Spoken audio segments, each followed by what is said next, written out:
Hello and back to welcome on the English online class for the student of class 6. So today we are going to discuss lesson 5 land of Pharos অর্থাৎ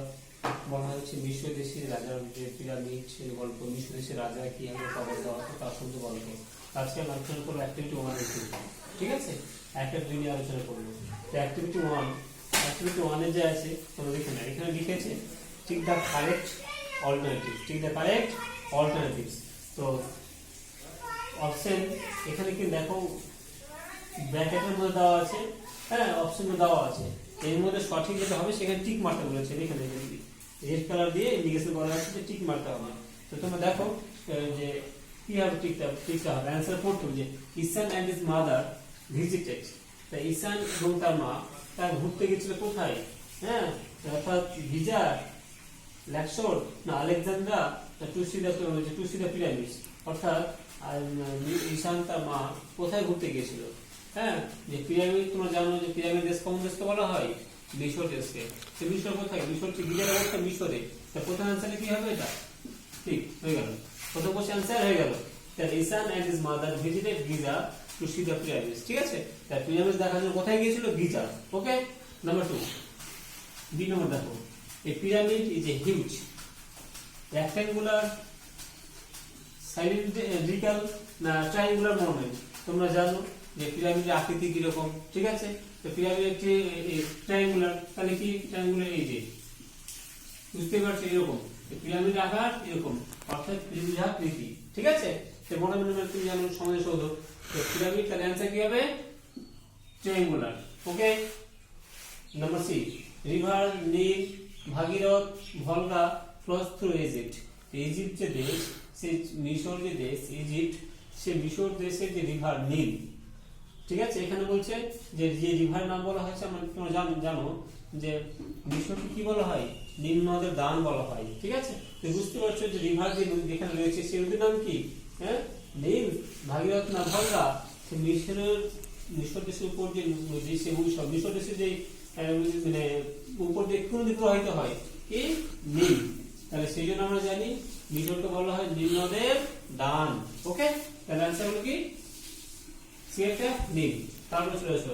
the then emperor of Egypt was Khufu's সেফরান না Tutankhamun কি হবে বলো সবচেয়ে মিশর দেশের সবচেয়ে কৈশোরের রাজা ঠিক আছে তার নাম কি ছিল তুতেনখামুন ঠিক আছে তুতেনখামুন তো ডি এর অপশন কি হলো তুতেনখামুন মিশর দেশের তিন হচ্ছে কৈশোরের রাজা ঠিক আছে তো তিন মানে কৈশোর তাই রাজা তোমরা জানো সম্রাট রাজা তো মিশর দেশের সবচাইতে কৈশোর রাজা ছিল তুতেনখামুন তো ছিল অ্যাক্টিভিটি 1 হয়ে গেল বুঝতে পেরেছো তাহলে প্রথমটা কি হলো ঈশান এন্ড হিজ মাদার প্রথম কোথায় গিয়েছিল পিরামিড দেখতে গিজাতে নেক্সট হচ্ছে পিরামিডের হিউজ ট্রায়াঙ্গুলার ত্রিভুজাকৃতি মনুমেন্ট নাম্বার 3 হচ্ছে রিভার হচ্ছে মিশর হচ্ছে নীল নদের দান অর্থাৎ নীল নদী পাওয়া যায় দ্য রিভার দ্য তিন যে সবচেয়ে কৈশোর রাজা হচ্ছে তুতেনখামুন বুঝতে পেরেছো তো চলো এরপর আমরা পড়ব অ্যাক্টিভিটি 2 এ লেখা আছে দেখো complete the following sentences with information from the text অর্থাৎ শূন্যস্থানটা পূরণ করতে বলছে পাঠ্য বই থেকে যে পাঠ্য বইয়ে যে মানগুলো লেখা আছে সুন্দর করে টেক্সট বই সেখান থেকে বেশি বেশি লিখতে বলছে ঠিক আছে তো অর্থাৎ পুরো টেক্সট বই থেকে বেশি বেশি লিখবো ওকে তো চলো আমরা দেখি কি বলেছে দ্য ফ্যারোস লিফট ফ্যারোস মানে কি অর্থাৎ মিশর দেশের রাজাদের ফ্যারোস বলা হয় হ্যাঁ যে ফ্যারোস বাস করতো এখানে বলেছে অ্যাক্টিভিটি 2 এবার তো চলে আসছে অপশন অ্যানসার কি আছে এখান থেকে পাঠ্য দিয়ে বেশি বেশি অ্যানসার লিখতে বলেছে এই দেখো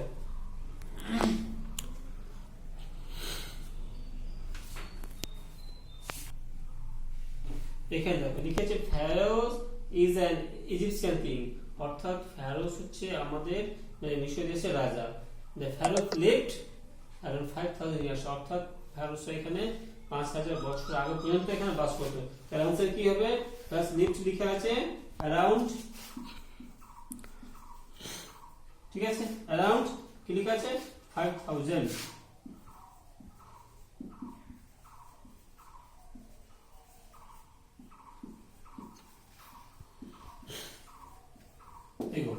তাই কি লিখলাম,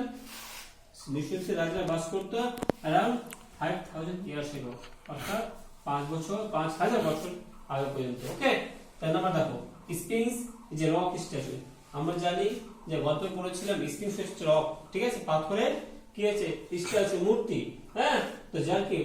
মুখমণ্ডলটা কি ফেসটা হচ্ছে মানুষের হিউম্যান, আর বডিটা হচ্ছে লায়ন্স বডি। তো তোমরা দেখো বুঝতে পারছো এখানে অ্যানসার লেখা আছে। যে কারো এই যে দেখো এখানে দেখো লেখা আছে যে দ্যাটস স্পিংস ইসান, ঠিক আছে, it's a rock statue with a human head and a lion's body. তাহলে কি হবে, উইথ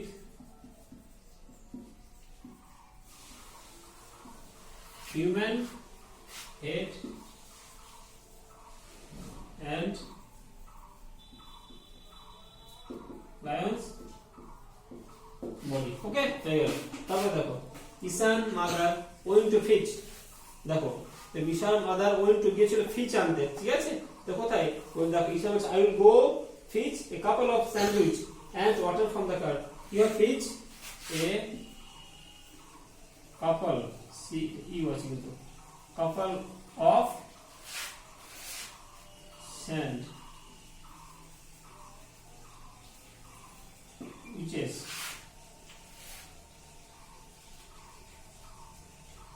and water। এখানে তো দেখো লিখে আছে couple of sand and water from the car, তখন from the car লিখে আছে। হ্যাঁ, তাহলে আমি কি লিখবো, ইসার mother going to fetch a couple of sandwich and water from the car, হয়েছে। ওকে, তারপর দেখো the Egyptian priest preserve the dead bodies by using, ঠিক আছে, যে মিশর দেশের যে পুরোহিতরা ছিল তার ডেড বডিজ কি কিভাবে মানে সংরক্ষণ করে রাখতো। তোমরা দেখো কিভাবে তা সংরক্ষণ করে রাখতো, এই যে কি করতো তার প্রথমে দেখো, প্রথমে ডেড বডিজ স্পাইসেস মশলা কেমিক্যাল রাসায়নিক কিছু পদার্থ দিত মিশাতো and oils were used by them. তাহলে কি হতো, spices using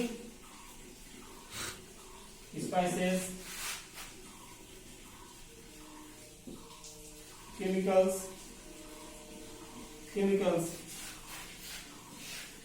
chemicals and oils and এখানে লিখে দিচ্ছি oils, ঠিক আছে, কি